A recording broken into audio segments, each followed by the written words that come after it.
Balik lang tayo sa LTO Kawit. Ay, Naik pala, Naik. LTO Naik. Sir, magandang hapon.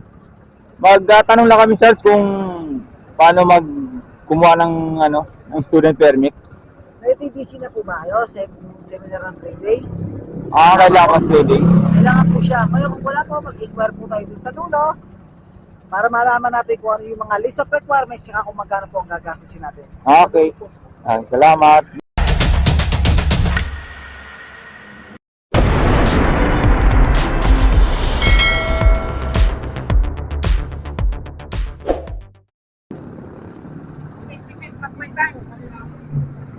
So ayan guys, good afternoon. Welcome back to my YouTube channel. Matamlay tayo. Parang matamlay.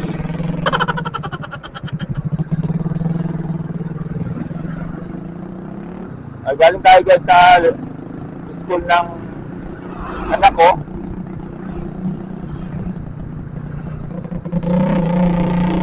Ang requirements para dun sa scholarship members.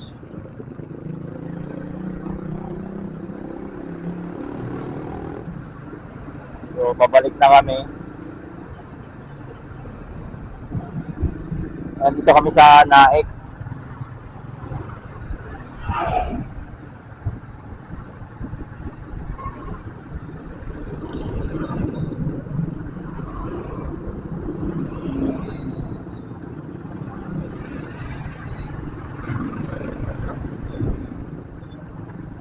So ngayon guys, madadaanan natin yung LTO sa may Naik. Along the road lang. Tatanungin lang tayo ng magkano o ang kuha ng student permit at kung pwede na sa kumuha. Kukuhanin ko yung bunso ko.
Kasi lang tayo sa LTO Kawit.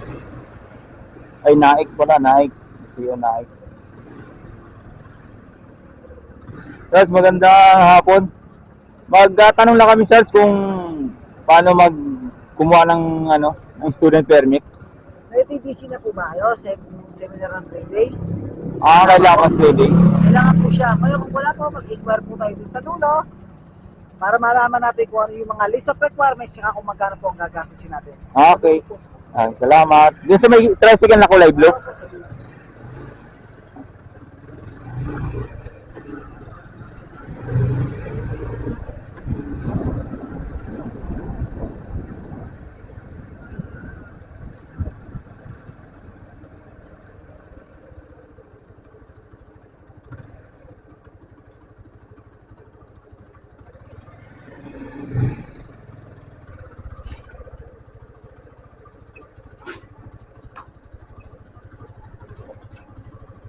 Guys, magtatanong muna tayo.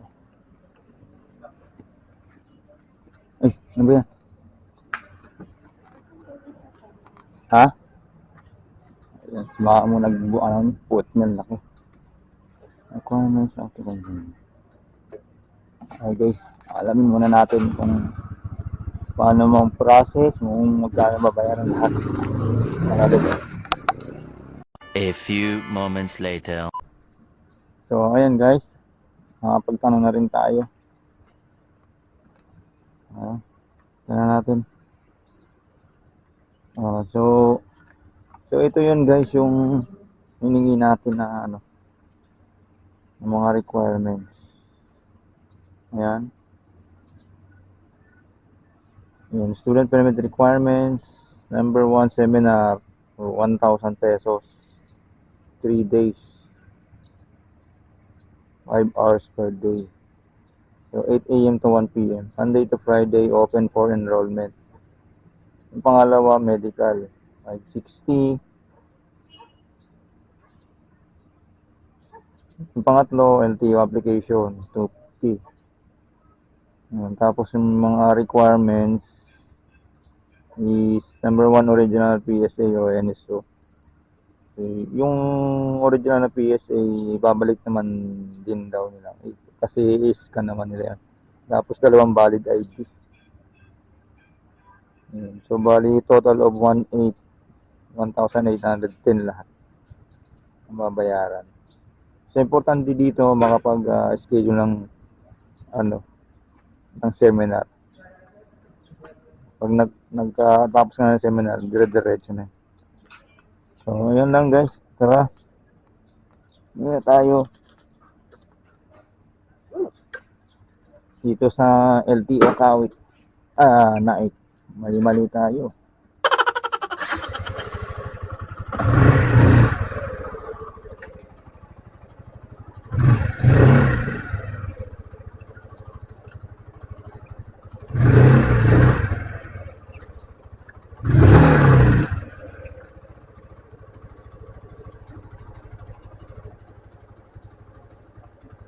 Malaki pala dito. Maluwag.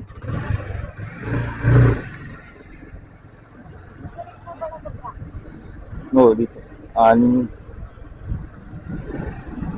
Drive test ka dito. Student permit, di pa naman yan. Di ka pa naman mag-drive test.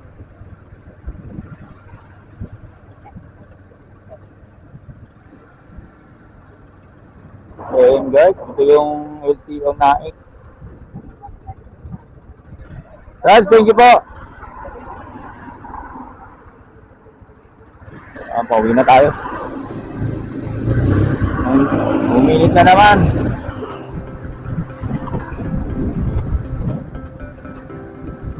Yun, grabe. Naranasan namin ito guys, madaling araw. Sobrang lakas ng ulan. Grabe, parang may bagyo. Bigla ang bagyo.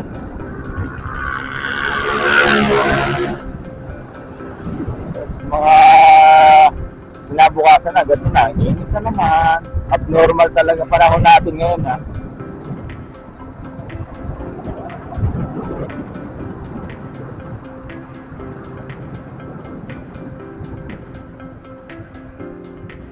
Yan, ate, tawid ka na, te.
Dito, ayun, no?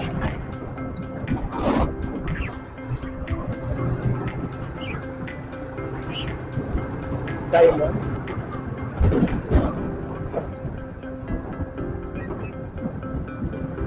Right, dito tayo sa Kapigiga.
So, ayan pala guys, yung kung gusto nyong kuhanan yung mga anak nyo ng student permit, kahit hindi pa 18 years old, pwede naman daw po. Basta may parent consent.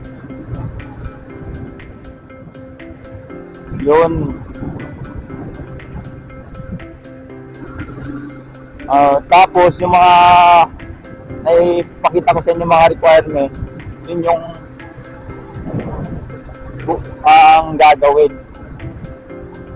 Kaso nga lang, yung ang ano doon, sa 2 valid IDs, kung meron, pwede. Kaso nga lang, yung parang wala pa silang ano eh. Kasi yung anak ko, ang bunso, wala pa ata siyang valid ID, parang isa pa lang eh. Kailangan dalawa eh. Ilan na yung valid ID mo? Isa pa lang yung valid ID mo, no? Yun nga lang. Kailangan pala dalawang valid ID. So, di pa pwede makakuha siya ng student permit.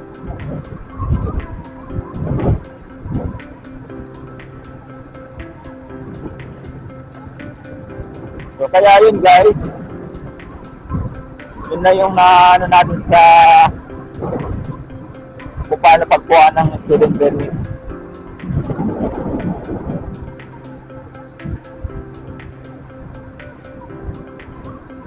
So, ayan. So, na-share ko po sa inyo na pwede po kumuha ng student permit kahit wala pang 18 years old basta may parent consent.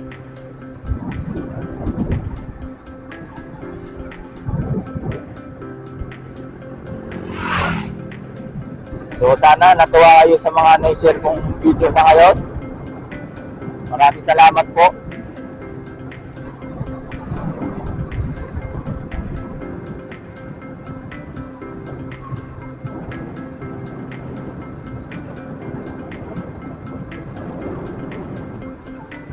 So ngayon ano na oras? 12:22 na po.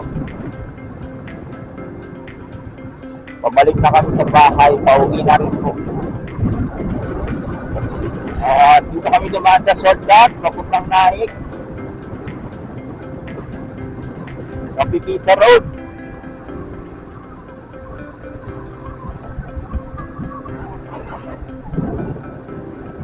So ayan lang guys, our video for today. Maraming salamat sa panonood. Sana po subscribe naman po sa mga hindi pa po nag-subscribe. Don't forget to share, like, and subscribe to my YouTube channel. Maraming salamat po.